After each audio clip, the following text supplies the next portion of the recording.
কথা শুনেন, আমার কথা শুনেন। আমি অত্যন্ত অসুস্থ। মুফতি আমির হামজা ভাই আছে, ভাই ওয়াজ শোনাবে। আমি অত্যন্ত অসুস্থ, আমি মাথা ঘুরায় পড়ে গেছিলাম, এমন অবস্থা। তো এই জায়গা থেকে আমি আসছি। আমি অলরেডি চিকিৎসককে বলা, আমি ঢাকায় গিয়ে চিকিৎসক দেখাবো। এখান থেকে আমি বলছি মাগরিবের পরে সালাম দিয়ে বিদায় নিব। দয়া করে আপনারা, এই বাঙাল মুসলমান, আপনারা দয়া করে চুপ করেন। যে যেমনে আছেন চুপ থাকেন। যে দেখতে পারতেছেন সেও চুপ থাকেন, যে দেখতে পারতেছেন না সেও চুপ থাকেন। দয়া করে কেউ কথা বলিয়েন না।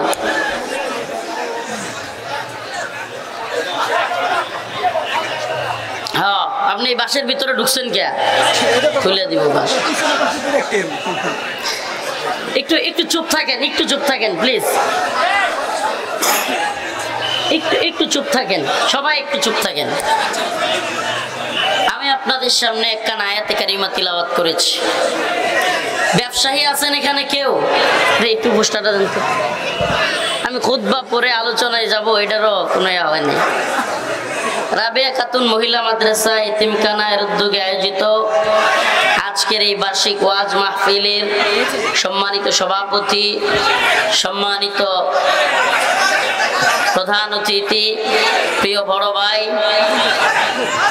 মুফতি শেখ হারুন ইজহার হাফিজাহুল্লাহ, প্রধান বক্তা, প্রিয় বড় ভাই সদ্য কারামুক্ত আলেমে দ্বীন মুফতি আমির হামজা হাফিজাহুল্লাহ সহ আরো অন্যান্য উলামায়ে কেরাম, মুরব্বিয়ানে ইজম, প্রিয় যুবক ভাইরা, স্নেহের ছোট ভাই,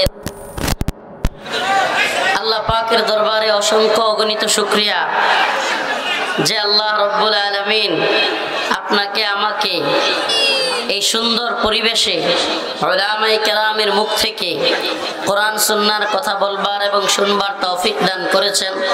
সেজন্য কালিমাতুশ শুকর আদায় করে স্বতঃস্ফূর্ত আওয়াজ করে একবার বলি আলহামদুলিল্লাহ। কেউ কষ্ট পেয়েছেন? কষ্ট নিয়েন না, আমি অসুস্থ মানুষ, এই জন্য এত চিল্লাচিল্লি নিতে পারতেছিলাম না। আপনারা জায়গা সংকীর্ণ, এত এত আলেম দাওয়াত দিছেন, সব বড় বড় মুখ, আমি ছোট মানুষ। তো মুফতি আমির হামজা ভাই, শেখ হারুন ইজহার, ওনারা যেখানে আসবে মানুষ তো হবেই। তো আপনাদের আরো বড় জায়গার দরকার ছিল। এখন ছোট্ট জায়গায় সব ভাঙ্গে দিতেছেন বাঙার মানুষ, এটা হইল? তো এই জন্য এখন একটু চুপ থাকা লাগবে, ধৈর্য ধরতে হবে, অন্যদেরকে সুযোগ করে দেয়া লাগবে। আমি সব দিকে তাকাবো, সব দিকে তাকাবো, আপনাদের টেনশন করার দরকার নাই। আমি একদিকে তাকায় আওয়াজ করি না, আমি এদিকেও তাকাবো, এদিকেও তাকাবো। অতএব আমি এখানে স্টেজে আসার সাথে সাথে আমার এই ছোট ভাই, এই যে কি বুঝলো আল্লাহ জানে, কানাকানি এসে বলতেছে, হুজুর কারাগারের সঙ্গীতটা একটু শোনাই। সে তার যে কি ভাল লাগছে আল্লাহ জানে। এই আস্তে আস্তে শুনেন। পরে আমি ওরা বুঝাইলাম যে আমি খুব অসুস্থ, আমি টান দিতে পারি না। আমি এই যে কিছুক্ষণ কথা বলতেছি হঠাৎ মাথা ঘুরাই, মানে মাথার রগগুলো একবারে ইয়া করতে থাকে। এই জন্য আমি তোমার রিকোয়েস্ট রাখতে পারলাম না, তুমি মনে কিছু নিও না। ইনশাল্লাহ অন্য সময় আসলে সুস্থ থাকলে শোনাবো। হ্যাঁ, আর আরেকটা বিষয় হলো, আপনাদের বলি, শেখ হারুন ইজহার হাফিজাহুল্লাহ আসতেছেন। মুফতি আমির হামজা ভাই অলরেডি রুমে আছেন, ভাইয়ের সাথে আমার দেখা হয়েছে। অতএব ভাইরা ওয়াজ শোনাবে। আমি আপনাদের সামনে একটা ব্যবসার কথা বলবো। ব্যবসায়ী আছেন এখানে কেউ? ব্যবসা বুঝেন? আচ্ছা, যদি কোনো ব্যক্তি তার কথা ঠিক রাখে, সব সময় তার কথার মধ্যে মিল থাকে, যখন যা বলে তাই করে, এমন একজনের সাথে ব্যবসা করতে মজা আছে না? আছে না? তো আমি আজকে একটা ব্যবসার কথা বলবো, যে ব্যবসাটা হবে বান্দার সাথে আল্লাহ, যে ব্যবসাটা হবে বান্দার সাথে। ইন্নাল্লাহা আশতারা মিনাল মুমিনিনা আনফুসাহুম ওয়া আমওয়ালাহুম বিআন্না লাহুমুল জান্নাহ ইউকাতিলুনা ফি সাবিলিল্লাহ ফায়াকতুলুনা ওয়া ইউকাতালুন আল্লাহর সাথে বান্দার ব্যবসা, এটা এমন এক ব্যবসা আল্লাহ রাব্বুল আলামিন ক্রয় করেন। ক্রেতা আল্লাহ পাক কি? ক্রেতা। আমি আপনি বিক্রেতা। ক্রেতা কে? বিক্রেতা কারা? মুমিন। ইন্নাল্লাহ ইশতারা মিনাল মুমিনিনা আনফুসাহুম ওয়া আমওয়ালাহুম বিআন্না লাহুমুল জান্নাহ। আল্লাহ পাক বলেন, নিশ্চয় ইশতারা মিনাল মুমিনিনা আনফুসাহুম ওয়া আমওয়ালাহুম, আল্লাহ পাক মুমিনের জানমাল ক্রয় করে নিয়েছেন। সুবহানাল্লাহ। মুমিনের জানমাল কে ক্রয় করেছেন? মানিল্লাযী ইশতারা, কে ক্রেতা? কে? বিক্রেতা আমরা। কি কিনবেন? আমওয়ালাহুম ওয়া ইন্নাল্লাহা ইশতারা মিনাল মুমিনিনা আনফুসাহুম ওয়া আমওয়ালাহুম, আপনার আমার জানমাল কিনবেন কি? বিনিময়ে আমরা কি পাবো? সুবহানাল্লাহ। এত জানে দি বিআন্না লাহুমুল জান্নাহ, বিনিময়ে কি পাবো? ক্রেতা আল্লাহ, বিক্রেতা আমরা। কিনবেন কি? জানমাল। বিনিময়ে পাবো কি? কি দিবেন আমাদেরকে? সুবহানাল্লাহ। আচ্ছা বলেন, এর চাইতে উত্তম ব্যবসা আর কিছু হইতে পারে? ক্রেতা আল্লাহ, বিক্রেতা আমরা। জানমাল বিক্রি করব, বিনিময়ে পাবো জান্নাত। সুবহানাল্লাহি ওয়া বিহামদিহি। এর চাইতে তো আর কোনো ব্যবসা লাভজনক হইতে পারে না। আর যিনি ক্রেতা তিনি কি কাউকে ঠকান? আল্লাহ কাউকে ঠকান?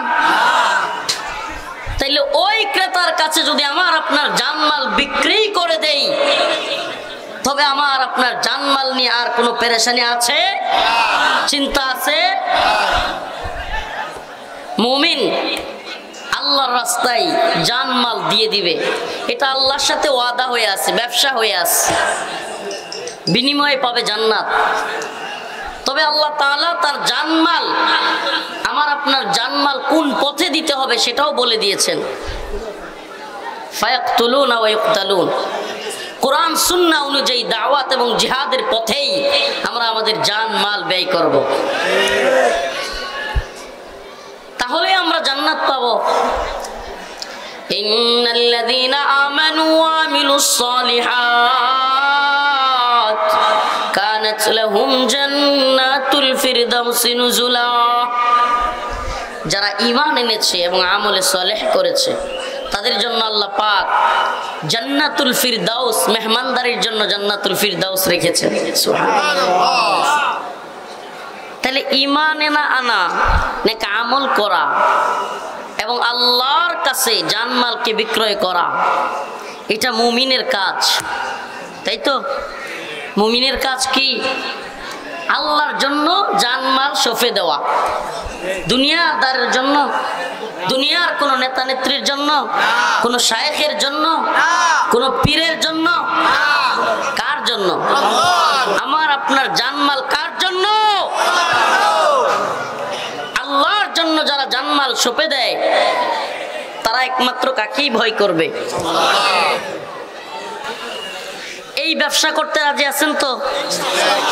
এই ব্যবসা করতে রাজি থাকলে পৃথিবীর কোন গায়রুল্লাহকে ভয় করা চলবে না।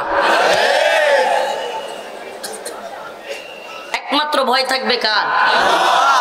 আল্লাহ পাককে ভয় করতে হবে আমাদেরকে। ভাই, আল্লাহর কথার সাথে বান্দার কথার যদি একটা পার্থক্য লেগে যায়, কার কথা মানবো?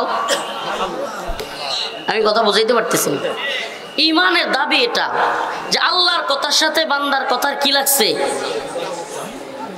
পার্থক্য হয়ে গেছে। বান্দা একটা বলে, নেতা নেত্রী শায়েখ পীর এমনকি বাবা মাও ভিন্ন কোনো কথা বললে কাটটা মানতে হবে।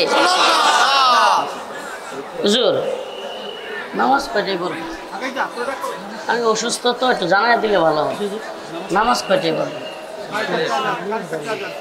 ও আমি চাললে আসবেন, ঠিক আছে। জাযাকাল্লাহ। তো আল্লাহ পাক তার জন্য কাজ করার ব্যাপারে বলেছেন, তার জন্য জানমাল সঁপে দেওয়ার জন্য বলেছেন। মুমিনের জানমাল হবে আল্লাহর জন্য, কুরবানি হবে আল্লাহর জন্য, নামাজ হবে আল্লাহর জন্য, সবকিছু হবে কার জন্য? কুল ইন্না সলাতি ওয়া নুসুকি ওয়া মাহইয়ায়া ওয়া মামাতি লিল্লাহি রাব্বিল আলামিন। মুমিনের নামাজ এই যে টান দিলেই মাথা ব্যথা। মুমিনের নামাজ, মুমিনের কোরবানি, মুমিনের হায়াত, মুমিনের মৃত্যু কার জন্য? বলেন না কার জন্য? এই যে আমরা জেল খেটেছি দুনিয়ার কোন অপরাধে নাকি আল্লাহর জন্য? দ্বীনের জন্য। এখনো যে সমস্ত মাজলুম আলেমগণ রয়েছেন তারাও জেল খাটতেছেন কি আল্লাহর জন্য নাকি নিজের জন্য? আল্লাহ পাক এই সমস্ত মাজলুম আলেমদেরকে মুক্তি দান করুক। আরো জোরে বলেন আমিন। আল্লাহ শাইখুল হাদিস আল্লামা মামুনুল হককে মুক্তি দেন, মুফতি মাহমুদ হাসান গনবী ভাইকে মুক্তি দেন, শাইখ জসিমউদ্দিন রহমানীকে মুক্তি দেন। আল্লাহ পাক সকলের মুক্তির ব্যবস্থা করে দিক। যারা আল্লাহর জন্য কাজ করে, দ্বীনের জন্য কাজ করে, দ্বীনের জান্নাত নিয়ে কাজ করে, পৃথিবীর কোন জালেম তাগুতের সামনে তারা মাথা নত করতে জানে না। তাহলে কাজ করব কার জন্য? ঈমানের দাবিও এটা। ঈমানকে খাঁটি করেন। আখলিস দীনাকা ইয়াকফিকাল আমালুল কলিল। আপনার ঈমানকে, আমার ঈমানকে আসুন খাঁটি করি। আখলিস, তুমি খাঁটি করো। দীনাকা, তোমার দ্বীনকে, তোমার ঈমানকে। ইয়াকফিকাল আমালুল কলিল, অল্প আমলই নাজাতের জন্য যথেষ্ট হবে। সুবহানাল্লাহ। কখন অল্প আমল নাজাতের জন্য যথেষ্ট হবে? যখন ঈমান কি হবে? খাঁটি হবে। ঈমান কি? এক কথাই ঈমানের ব্যাখ্যা দিয়ে যাই। আল্লাহ পাক তার রাসূলের কাছে যা পাঠিয়েছেন তা সম্পূর্ণভাবে দলিল প্রমাণাদি সহ যা আছে সব কিছুকে কিলোকাল ব্যতীত কোনো সংশয় ছাড়া মেনে নেওয়ার নাম ঈমান। সব কথা যদি নাও বুঝে আসে বা সব কথা মনে নাও থাকে, এই কথাগুলো মনে রাখবেন। ঈমান কাকে বলে? আমরা তো মুমিন। ঈমান কাকে বলে? আল্লাহ তাআলা তার রাসূলের কাছে কোরআন সুন্নাহর দলিল প্রমাণিত বিষয়গুলো যা পাঠিয়েছেন, যেগুলো দলিল প্রমাণ দ্বারা সাব্যস্ত, এগুলোর সবগুলোকে নির্দ্বিধায় সংশয় ব্যতীত সন্দেহ ছাড়া মেনে নেওয়ার নাম হলো ঈমান। আর যারা মেনে নেবে তারা কি? মুমিন। আর যারা কোরআন সুন্নাহয় সাব্যস্ত বিষয়গুলোকে অস্বীকার করবে তারা কাফির। একদম পরিষ্কার। ঈমান কুফর। শেষ জামানায় ঈমান এবং কুফরের সীমারেখা, ঈমান এবং কুফরের কি বলে আপনার শিবির একবার আলাদা হয়ে যাবে, একেবারে আলাদা হয়ে যাবে। আল্লাহ পাক একবারে ক্লিয়ার করে দিবেন। করব টাকা খাবো, এটাই কি ঈমানের কথা?